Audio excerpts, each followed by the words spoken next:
Les espèces exotiques envahissantes, troisième cause de l'érosion de la biodiversité au niveau mondial, selon l'Union internationale de conservation de la nature.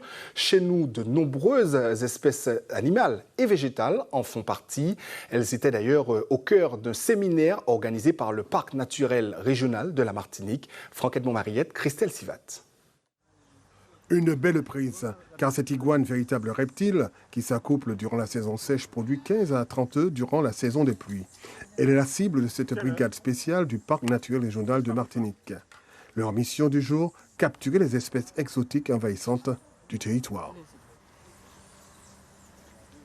C'est un animal très gênant pour notre iguane locale, pour la bonne raison qu'il colonise sur son territoire, et en s'hybridant avec notre iguane locale, il peut le faire disparaître, il le fera disparaître. Alors pourquoi? Parce qu'il se reproduit avec, et les caractères génétiques de l'iguana iguana l'emportent sur le Delicatissima.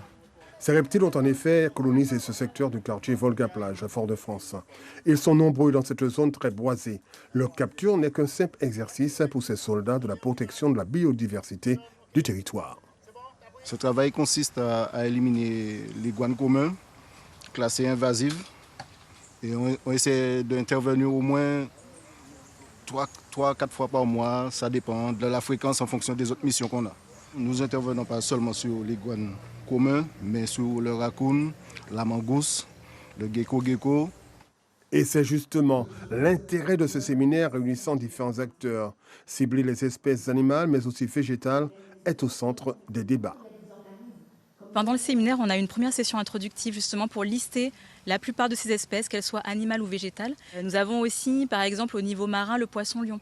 On va avoir le rat qui est très très connu, qui est réparti partout, mais qui cause beaucoup de dégâts pour les espèces endémiques, pour les espèces rares. Et en espèces végétales, on va avoir par exemple le Myconia calvescens, dit cancer vert, qui se répartit beaucoup dans le nord et où il y a vraiment des actions qui sont menées par nos partenaires, notamment le Conservatoire botanique national. Depuis près de 20 ans, plusieurs institutions de le Parc naturel régional mutualisent leurs efforts afin de limiter l'invasion massive de certaines espèces en Martinique. Cette valeureuse brigade composée d'une douzaine d'agents déployés sur tout le territoire est en permanence sollicitée en plusieurs secteurs de l'île.